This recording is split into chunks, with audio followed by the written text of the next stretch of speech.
the advantage of working on black is that you can work light to dark without compromising the depth that you get when you do that. Yes, that's a very good point actually. The underpaint colour will make a huge difference.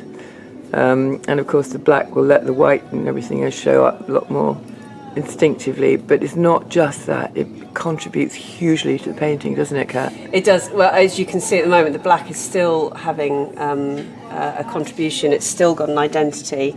This is still only a first layer.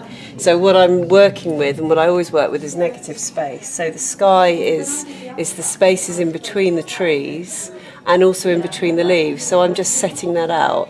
And the fact that the black is still coming through some of the lighter colours isn't worrying me for two reasons. One, I'm going to go back and put another layer on once I put more foliage on, and two, I like the effect that that black has, the personality of the black coming through and giving us that slight shift in value between the blues. It's great. You've got a little bit of tonality in there, haven't you? Yeah, and it's a great way of getting more out of your colour.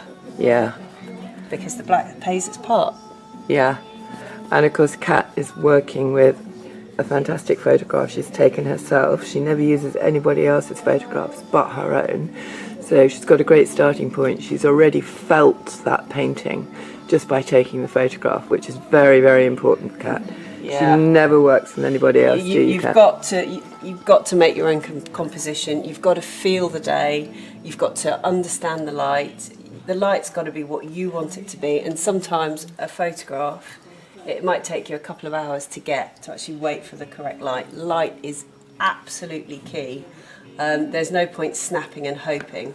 You've got to make sure that you can visualise this painting and the effect that the light has on the contrasts. So we can see that it's not just a case of working from any old photograph.